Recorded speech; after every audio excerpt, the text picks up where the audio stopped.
আসসালামু আলাইকুম everyone, welcome back to recipe বাইশনি হজমম। সৌভিয়স, আজ আমি আপনাদের তৈরি করে দেখাবো নববর্ষ স্পেশাল বাঙালিদের সকলের পছন্দের রসগোল্লা। রসগোল্লা খেতে পছন্দ করেন না এমন কোনো মানুষ আছে বলে তো মনে হয় না। তো এই মিষ্টিটা কীভাবে বানালে চ্যাপটা হয়ে যাবে না এবং নরম তুলতুল এবং স্পঞ্জি হবে তার সকল প্রকার টিপসহ রেসিপিটা আপনাদের সাথে শেয়ার করার চেষ্টা করেছি। আশা করছি বরাবরের মতোই আজকের আমার এই সিম্পল এবং সহজ রেসিপিটাও আপনাদের অনেক ভালো লাগবে এবং উপকারে আসবে। আর ভালো লাগলে অবশ্যই একটি লাইক দিয়ে শেষ পর্যন্ত সাথে থাকবেন। আর কথা না বাড়িয়ে চলে যাচ্ছি এবার এর মেকিং প্রসেসিংয়ে। আচ্ছা, তো এবার আমি চুলায় একটি প্যানে প্রায় 2 লিটার লিকুইড দুধ নিয়ে নিয়েছি। আর এখানে আমি ফ্রেশ গরুর দুধটা ইউজ করছি। তবে আপনারা চাইলে গুঁড়া দুধ দিয়েও ছানাটা তৈরি করে নিতে পারেন, তাতেও কোনো সমস্যা নেই। তো এখন দুধটা এবার নাড়িয়ে চাড়িয়ে সুন্দরভাবে জাল করে নিতে হবে। তবে এটা খুব একটা বেশি সময় নিয়ে জাল করে নেওয়ার কোনো প্রয়োজন নেই, জাস্ট এর মধ্যে একটা বলক উঠিয়ে নিলেই হবে। তো দুধের মধ্যে অলরেডি বলক চলে এসেছে। দেন এবার আমি এটাকে নাড়িয়ে চাড়িয়ে চুলাটা বন্ধ করে দিলাম। দেন এইটা এবার আমি এভাবেই রেখে দেব প্রায় 5 থেকে 7 মিনিটের জন্য। আর এতে করে দুধের মধ্যে গরমটা কিছুটা কমে যাবে আর ছানাটা অনেক সফটভাবে তৈরি হবে। তো এবার আমি এর ফাঁকে ভিনেগারের মিশ্রণটা তৈরি করে নিচ্ছি। এজন্য এখানে এবার আমি দিয়ে দিলাম প্রায় 4 টেবিল চামচ পরিমাণ হোয়াইট ভিনেগার বা সাদা সিরকা। আর ভিনেগারটা আমি 2 বারে দিয়ে নিলাম আর কি। তো ভিনেগার আমরা যে পরিমাণে ইউজ করেছি তার সম পরিমাণ পানি এখানে দিয়ে দিতে হবে। তো সাথে এবার আমি প্রায় 4 টেবিল চামচ পরিমাণ পানি এর মধ্যে দিয়ে দিলাম। দেন এটাকে এবার আমি একটি স্পুনের সাহায্যে নাড়িয়ে চাড়িয়ে সুন্দরভাবে মিশিয়ে নিলাম। তো এবার আমি ফিরে আসলাম ঠিক 7 মিনিট পর। আর এর মাঝে দুধের মধ্যে গরমটা কিন্তু অনেকটাই কমে গেছে। তো এখন ভিনেগার মিশ্রিত পানিটা এবার অল্প অল্প করে এর মধ্যে দিয়ে দিতে হবে। আর এটা কিন্তু কখনোই একবারে দেওয়া যাবে না, প্রায় 2 থেকে 3 বারে দিয়ে নিতে হবে। তো প্রথমবার ভিনেগার মিশ্রিত পানিটা দিয়ে নেওয়ার পর এটাকে একটি স্পুনের সাহায্যে আলতো করে একটু নাড়িয়ে দিলাম। আর এর মধ্যে ছানাটা কিন্তু কাটতে শুরু করেছে। আচ্ছা, কারো হাতের কাছে ভিনেগার অ্যাভেলেবল না থাকলে আপনারা এখানে কিন্তু লেবু রস দিয়েও ছানাটা তৈরি করে নিতে পারেন, আর সেক্ষেত্রেও কোনো সমস্যা হবে না। তো ভিনেগার মিশ্রিত পানিটা এবার আমি প্রায় 3 বারে দিয়ে নিলাম আর ছানাটা এবার একেবারে রেডি। আর এর পর্যায়ে ছানাটা কতটা সফটভাবে তৈরি হয়েছে আশা করি আপনারা দেখে নিশ্চয়ই বুঝতে পেরেছেন। তো ছানাটা এবার তৈরি হয়ে যাওয়ার পর এটাকে সাথে সাথে স্ট্রেনারে স্ট্রেন করে নিতে হবে। আর ছানাটা আমি কিন্তু রুমের স্বাভাবিক তাপমাত্রা পানি দিয়ে ভালো মতো ধুয়ে ওয়াশ করে নিয়েছি। আর এতে করে ভিনেগারের যে টক ভাবটা রয়েছে সেটা চলে যাবে এবং ছানাটাও ওভারকুক হয়ে যাবে না। তো এখন এটা এবার চাপ দিয়ে এর মধ্যে এক্সট্রা পানিটা বের করে নিতে হবে। তবে বেশি পানি বের করে নিয়ে ছানাটা কিন্তু একেবারে ড্রাই করে নেওয়া যাবে না। আর আলতো করে চাপ দিয়ে যতটুকু পানি বের করা সম্ভব ততটুকুই বের করে নিতে হবে। তো এর মধ্যে পানিটা এবার আমি সুন্দরভাবে বের করে নিলাম। তো এখন এইটা এবার ভারী কিছু চাপা দিয়ে প্রায় 2 ঘন্টার মতো আপনারা চাইলে এভাবেই রেখে দিতে পারেন। আর এইভাবে রাখতে না চাইলে আপনারা এটাকে উঁচু জায়গায় প্রায় 2 ঘন্টার মতো ঝুলিয়ে রাখলেও পারবেন। তো এটাকে এবার আমি চুল বাঁধার একটি রাবার দিয়ে বেঁধে প্রায় 2 ঘন্টার মতো ঝুলিয়ে রেখেছিলাম। দেন এবার আমি ফিরে আসলাম ঠিক 2 ঘন্টা পর। আর এর মাঝে এর মধ্যে এক্সট্রা পানিটা কিন্তু সুন্দরভাবে ঝরে গেছে আর ছানাটা এবার একেবারে রেডি। তো ছানাটাকে এবার আমি সুন্দরভাবে খুলে নিলাম। আর ছানাটা যে কতটা পারফেক্টলি হয়েছে আশা করি আপনারা দেখে নিশ্চয়ই বুঝতে পেরেছেন। তো ছানাটাকে এবার আমি একটি মেজারমেন্ট কাপের সাহায্যে সুন্দরভাবে মেপে নিলাম।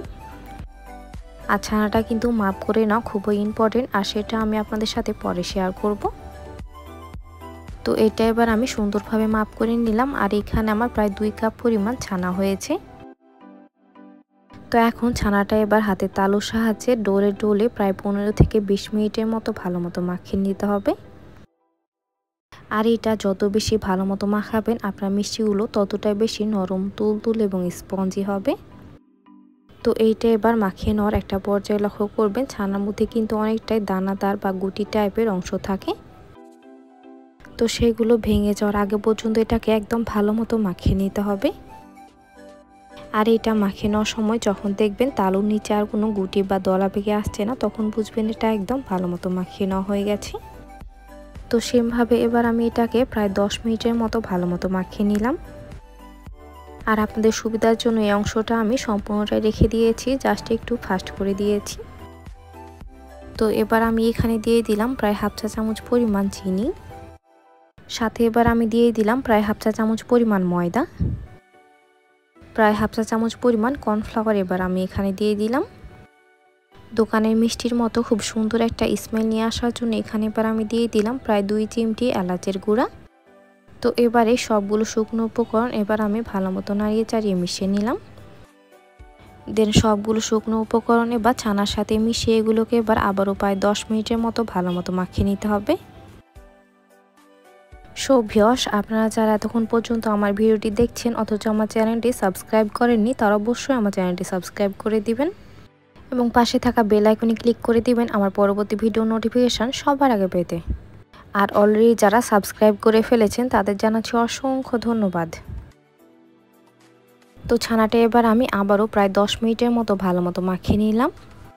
আর যখন এটা এরকম সুন্দরভাবে উঠে আসবে তখন বুঝবেন এটা একদম ভালো মতো মাখিয়ে নেওয়া হয়ে গেছে। তো এখন মিষ্টিগুলো এবার আমি 2 হাত দিয়ে ঘুরিয়ে ছোট ছোট এরকমভাবে বলের মতো করে তৈরি করে নিচ্ছি। তবে আপনারা চাইলে এগুলো চ্যাপ্টা, গোল, লম্বা অথবা যে কোনো শেপেই তৈরি করে নিতে পারেন। তবে মিষ্টিগুলো অবশ্যই একেবারে ক্র্যাকলেসভাবেই তৈরি করে নিতে হবে। তো সেমভাবে এবার আমি সবগুলো মিষ্টি তৈরি করে নিলাম। তো এখন আমি মিষ্টির জন্য শিরাটা তৈরি করে নিচ্ছি। এজন্য এখানে এবার আমি দিয়ে দিলাম প্রায় 2 কাপ পরিমাণ চিনি। আর যেহেতু আমাদের ছানাটা 2 কাপ হয়েছিল সেজন্য এখানে 2 কাপ পরিমাণ চিনি ইউজ করতে হবে। তো এখানে এবার আমি 2 কাপ চিনির সাথে এবার আমি দিয়ে দিলাম তার ডাবল মানে 4 কাপ পরিমাণ পানি। আর পানিটা আমি সেম কাপে মেপে 4 বারে দিয়ে নিলাম আর কি। তো এখন শিরাটা এবার নাড়িয়ে চাড়িয়ে সুন্দরভাবে জাল করে নিতে হবে। তবে এটা খুব একটা বেশি সময় নিয়ে জাল করে নেওয়ার কোনো প্রয়োজন নেই, জাস্ট এর মধ্যে একটা বলক আসলেই মিষ্টিগুলো দিয়ে নিলেই হবে। তো শিরার মধ্যে অলরেডি বলক চলে এসেছে। দেন এবার আমি সবগুলো মিষ্টি এর মধ্যে দিয়ে দিলাম। তো এখানে এবার আমি একটি বোলের মধ্যে প্রায় হাফ কাপ পরিমাণ পানি নিয়ে নিয়েছি। দেন এখানে এবার আমি দিয়ে দিলাম প্রায় 1 চা চামচ পরিমাণ ময়দা। তো ময়দাটা এবার সুন্দরভাবে গুলিয়ে এর মধ্যে দিয়ে দিলাম। আর এতে করে কি হবে, এর মধ্যে ফেনা সৃষ্টি হবে আর মিষ্টিগুলো নিচে পড়ে যাবে। আর মিষ্টিগুলো এরকমভাবে সেদ্ধ হওয়ার কারণে মিষ্টিগুলো একেবারে পারফেক্ট নরম, তুলতুলে এবং স্পঞ্জি হবে। আর আপনারা যেই রকম মিষ্টি বানাতে চান সেই রকম পাত্র এখানে ইউজ করতে হবে, কারণ বেশি বড় পাত্রে মিষ্টি বানালে মিষ্টি কিন্তু চ্যাপ্টা হয়ে যায়। তাই মিষ্টির পরিমাপ অনুযায়ী পাত্র নিতে হবে। তো মিষ্টিগুলো এবার আমি মিডিয়াম হিটে প্রায় 10 মিনিটের মতো ভালো মতো সেদ্ধ করে নিলাম। দেন এবার আমি ফিরে আসলাম ঠিক 10 মিনিট পর। আর মিষ্টিগুলোকে এবার আমি আলতো করে নাড়িয়ে দিলাম। আর এই পর্যায়ে লক্ষ্য রাখতে হবে শিরাটা বেশি ঘন হয়ে গেছে কিনা। তো আমার কাছে মনে হচ্ছিল শিরাটা অনেক বেশি ঘন হয়ে গেছে, তাই এখানে এবার আমি দিয়ে দিলাম প্রায় 2 কাপ পরিমাণ গরম পানি। তো এই পর্যায়ে এটাকে এবার আবারও ঢাকনা লাগিয়ে কুক করে নিতে হবে প্রায় 10 মিনিট। তো এবার আমি ফিরে আসলাম আবারও ঠিক 10 মিনিট পর। আর এর মধ্যে মিষ্টিগুলো কিন্তু একেবারে নরম, তুলতুল এবং স্পঞ্জি হয়ে গেছে। তো এখন ঘরোয়া শিরার মধ্যে মিষ্টিগুলো রাখলে মিষ্টিগুলো কিন্তু শক্ত হয়ে যাওয়ার সম্ভাবনা রয়েছে। তাই এখানে এবার আমি আবারও 2 কাপ পরিমাণ গরম পানি এর মধ্যে দিয়ে দিলাম।